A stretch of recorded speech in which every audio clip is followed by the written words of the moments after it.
Have you ever wished that your mind would just be quiet? Not forever, just for 5 minutes. You crawl into bed, close your eyes, and instead of falling asleep, your brain starts another meeting. You replay a conversation from this morning. You imagine tomorrow's problems. You remember something embarrassing from 6 years ago. You wonder if you offended someone. Then your mind jumps somewhere else. A business idea, a random memory, a future you've never lived, a mistake you haven't even made yet. By the time you look at the clock, another hour has disappeared. If this feels familiar, you're not alone. Millions of people describe the same experience every single night. A mind that refuses to stop. A brain that seems incapable of silence. Eventually, many begin asking the same painful question. What's wrong with me? Maybe I'm too anxious. Maybe I'm broken. Maybe everyone else's mind is quieter than mine. But what if that's the wrong question? What if your mind isn't malfunctioning? What if it's simply doing exactly what it was designed to do? Psychologists have spent decades studying the relationship between anxiety, creativity, and intelligence. What they've discovered is surprisingly counterintuitive. Some of the world's most creative people also experience the highest levels of mental activity. Writers, scientists, inventors, entrepreneurs, composers, many describe the exact same problem. They can't stop thinking. Their minds constantly generate possibilities, connections, questions, and scenarios to the outside world.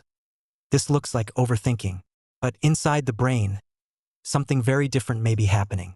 Imagine owning a sports car with an incredibly powerful engine.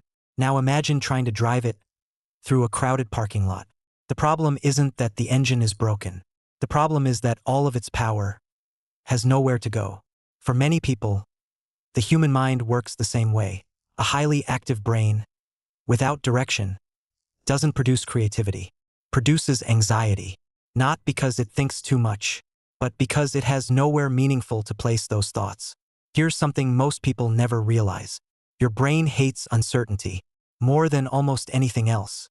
Thousands of years ago, uncertainty often meant death. Was that movement in the bushes? The wind? Or a predator? Was that stranger friendly or dangerous? The humans who imagined the worst-case scenario were often the ones who survived.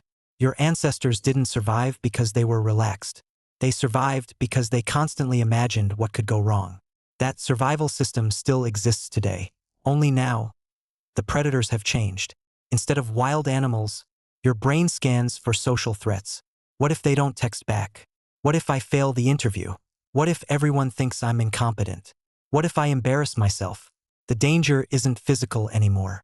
But your brain doesn't know the difference. To your nervous system, social rejection can feel just as threatening as physical danger once did.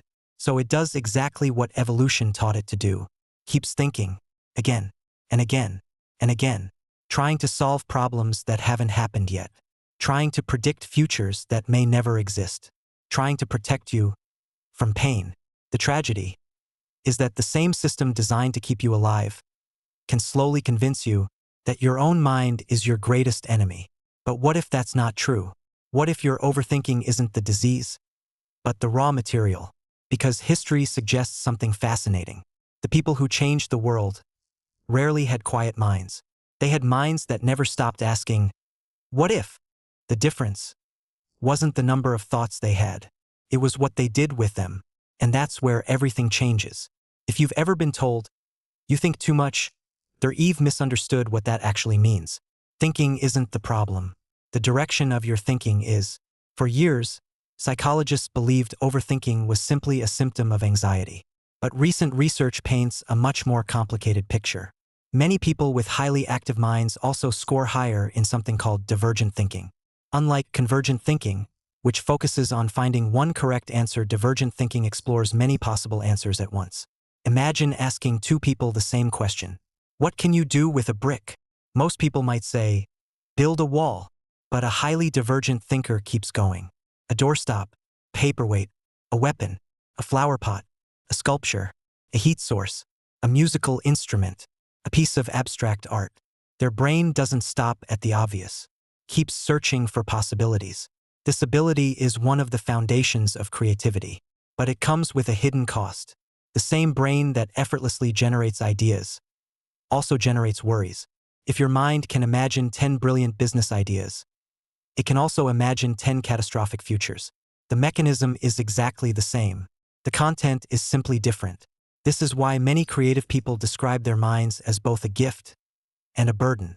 They dance happening. They notice what could happen, what might happen, what almost happened, what should have happened. Their imagination doesn't have an off switch. And that's where another fascinating part of the brain enters the story. Neuroscientists call it the default mode network. Most people assume the brain becomes quiet when we're doing nothing. But the opposite is true. When external tasks stop, your inner world becomes louder. The default mode network becomes highly active whenever your attention turns inward. It helps you remember the past, imagine the future, reflect on yourself, understand other people, create stories, generate ideas. In many ways, it's the engine behind your identity. Without it, you couldn't daydream, you couldn't imagine tomorrow, you couldn't create art, you couldn't perspective. But like every powerful tool, can be used in different ways. Point it toward curiosity, and it produces creativity. Point it toward fear, and it produces anxiety. The engine hasn't changed. Only the destination has. Think about some of history's greatest creators. Leonardo da Vinci filled thousands of notebook pages with questions most people would never think to ask. What causes the moon to shine? Why do birds fly the way they do? What would a machine that imitates nature look like? His mind rarely rested. Albert Einstein once admitted that he wasn't necessarily smarter than everyone else. He simply stayed with problems longer. Instead of abandoning difficult questions, his mind kept turning them over, sometimes for years. Creative minds often appear restless because they're constantly searching for patterns. Pattern recognition is one of the brain's greatest strengths. It's how we learn language, recognize faces, predict danger, solve problems. But sometimes, the brain becomes so good at finding patterns that it begins creating connections where none exist. A delayed text message becomes evidence someone is angry.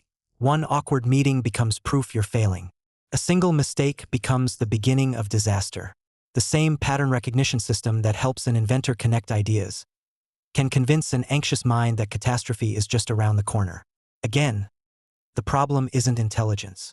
The problem isn't imagination. The problem is that your brain treats every possibility as equally important. It doesn't know which thoughts deserve your attention, so it tries to process all of them at once. Imagine opening 100 tabs in your web browser. Each one contains useful information, but eventually, your computer slows down, not because it's broken, because it's trying to process too much simultaneously. Your mind works the same way. Overthinkers don't necessarily have worse thoughts. They simply have too many thoughts competing for attention. And when everything feels important, nothing feels manageable.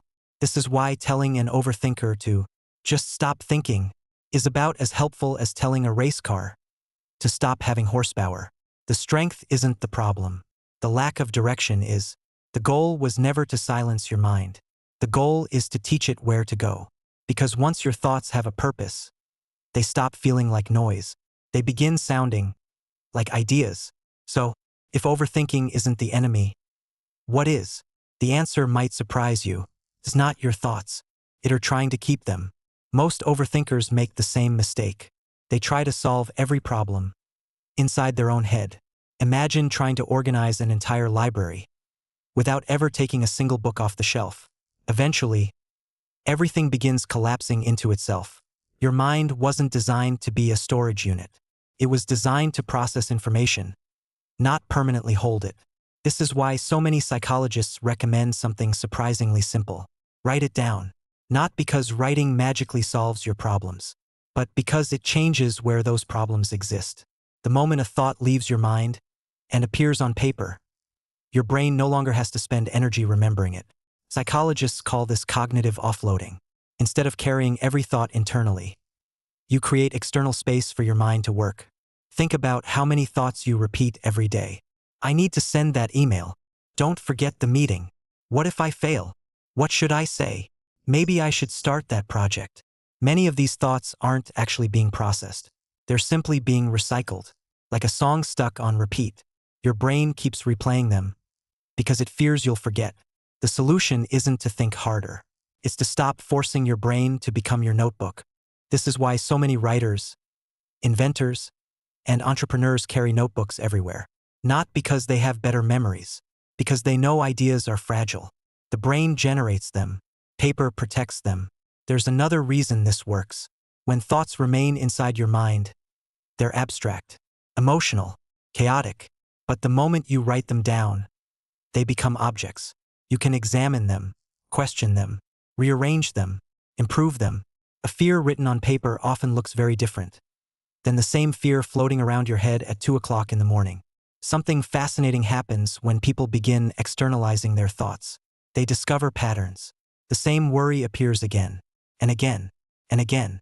Not because life keeps creating new problems, but because the brain keeps asking the same unanswered question. Once you recognize that pattern, you've already taken the first step toward changing it. Highly creative people don't necessarily have fewer thoughts than everyone else. They simply build systems that prevent those thoughts from becoming traffic jams. Some sketch, some journal, some record voice notes while walking. Others cover entire walls with sticky notes. To an outsider, it may look messy, but psychologically, they're doing something incredibly effective. They're moving thoughts out of working memory and into the physical world. That frees the brain to do what it does best: make new connections. Imagine trying to complete a 1,000-piece puzzle while holding every single piece in your hands. Impossible. But spread those pieces across a table, and suddenly patterns begin to appear. Your thoughts work exactly the same way. Creativity doesn't emerge because you think more. It emerges because you finally have enough space to see what you've been thinking all along. This brings us to another common misunderstanding. People believe creative breakthroughs happen in moments of inspiration. But that's rarely how the mind actually works. Most breakthroughs happen after long periods of collecting seemingly unrelated ideas. Your brain quietly stores fragments: a conversation, a book, a mistake, a memory, a random observation. For weeks, sometimes years, nothing happens. Then suddenly, two completely unrelated thoughts connect. And the answer appears almost instantly. People call it inspiration. But inspiration is often just preparation. Finally finding the missing piece. The problem with anxious overthinking is that those pieces never get organized.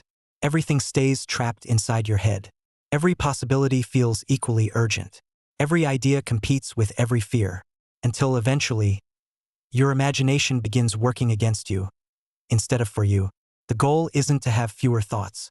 The goal is to give your thoughts somewhere productive to go. Because once they have direction, they stop feeling like noise. They begin becoming raw material. And raw material is where every great idea begins. At this point, you might be wondering, if I shouldn't stop thinking, what should I do instead? The answer is surprisingly simple. Change the question, because your mind is always responding to the questions you ask it. Think about the phrase, what if? Overthinkers use it constantly. What if I fail? What if they reject me? What if I embarrass myself? What if everything goes wrong? Notice something interesting. Your brain doesn't know the difference between a useful question and a destructive one. It simply starts searching for answers. Ask your mind, what if I fail? And it will happily generate 20 different ways your life could fall apart. Not because it's trying to hurt you, because that's the job you gave it. Now imagine asking a different question. What if this actually works? What if there's another solution? What if this obstacle teaches me something I couldn't learn any other way? What if the problem itself contains the answer? The engine hasn't changed, only the direction. This technique is known in psychology as cognitive reframing. It doesn't deny reality. It doesn't force fake optimism. Instead, it changes the frame through which you interpret reality. Imagine standing in front of a window. The landscape outside hasn't changed. Only your position has. Sometimes, that's all it takes. Creative people understand this instinctively. When something doesn't work, they rarely stop at, why did this happen? Instead they ask, what can I build from this? Failure becomes information. Embarrassment becomes feedback. Confusion becomes curiosity. The event stays the same. The meaning changes. And meaning is where emotion lives. This is why two people can experience the exact same setback and walk away with completely different futures. One person sees proof they aren't good enough. The other sees data. One sees an ending. The other sees a beginning. The difference isn't intelligence. It's interpretation. Your mind is constantly collecting evidence to support the story you already believe. If you believe, I'm always going to fail, your brain becomes incredibly efficient at finding examples. But if you believe, everything teaches me something, your brain begins noticing opportunities it previously ignored. The world hasn't changed. Your filter has. Think of your attention as a flashlight. It doesn't create reality. It simply decides which part of reality becomes visible. Shine that light only on danger, and life becomes frightening. Shine it only on mistakes, and life becomes exhausting. But shine it on possibilities, and suddenly your mind begins producing something entirely different. Not fear, ideas. This doesn't happen overnight. Your brain has spent years practicing one habit, predicting danger. It won't abandon that habit after watching a single video. But every time you consciously redirect a what-if question, you're strengthening a different mental pathway. Instead of asking, what if this goes wrong? Pause and add one more question. If it does, what will I do next? Notice how different that feels. The first question creates helplessness. The second creates confidence. Not because it promises success, but because it reminds you that you're capable of responding. That's the hidden power of resilient minds. They don't believe bad things will never happen. They simply trust themselves to handle whatever comes next. And that trust changes everything. Because once you stop trying to predict every possible disaster, you finally have enough mental energy to build something meaningful instead. The goal was never to eliminate uncertainty. The goal is to stop treating uncertainty like an enemy. Some of the greatest opportunities in your life will arrive disguised as uncertainty. The people who create extraordinary things aren't fearless. They're simply willing to let uncertainty become part of the creative process. That's the moment overthinking stops becoming a prison and starts becoming fuel. There's one final mistake that almost every overthinker makes. They wait until they stop overthinking before they begin living. They believe confidence comes first, then action. They believe clarity comes first, then creation. They believe peace comes first, then progress. But that's almost never how life works. The people we admire most weren't people with perfectly quiet minds. They were people who learned to move despite the noise. Every artist has doubted their work. Every entrepreneur has imagined failure. Every scientist has questioned their own ideas. Every writer has stared at a blank page, wondering if they had anything worth saying. The difference wasn't that they thought less. The difference was that they refused to let every thought become a command. This is one of the most important lessons psychology can teach us. A thought is not a fact. A thought is not a prediction. A thought is simply a mental event. It appears, stays for a while, then it leaves, unless you decide to build a home for it. Many people spend years decorating thoughts that were never meant to stay. I'm not good enough. I'll probably fail. They're judging me. What if this never works? Instead of questioning those thoughts, they begin living inside them. But your mind was never meant to become a prison. It was meant to become a workshop, a place where ideas are built, questions are explored, dreams are designed, and possibilities are tested. Think about a sculptor standing in front of a block of marble. Most people only see the stone. The sculptor sees potential. Your thoughts are no different. Most of them are rough, messy, incomplete. Some are fear. Some are curiosity. Some are nothing more than noise. But hidden among them are the ideas that could change your life. The challenge isn't finding better thoughts. The challenge is learning which thoughts deserve your attention. Because attention is your most valuable resource. Whatever you repeatedly focus on becomes stronger. Focus on fear, and fear grows. Focus on regret, and regret grows. Focus on possibility, and possibility grows. Your brain is always learning from where you place your attention. So choose carefully. Here's something remarkable. The goal was never to become someone who thinks less. The goal is to become someone who directs their thinking with intention. A river without direction floods everything around it. The same river, guided by strong banks, can generate electricity, feed entire cities, and carve landscapes over centuries. Your mind works exactly the same way. This power isn't the problem. This direction is. So the next time your thoughts begin racing, don't immediately ask, how do I make this stop? Ask something better. What is my mind trying to create? What problem is it trying to solve? What possibility is hiding underneath this fear? Those questions transform anxiety into curiosity. And curiosity has always been the beginning of creativity. Maybe your mind was never too loud. Maybe you've simply been listening to the wrong parts of it. The thoughts you've spent years trying to silence might be pointing toward the work you're meant to do, the ideas you're meant to build, the life you're meant to create. Your mind doesn't need less power. It needs better direction, because the same imagination that invents your worst fears is also capable of imagining your greatest future. The choice isn't whether your mind keeps thinking. It will. The choice is what you'll teach it to think about.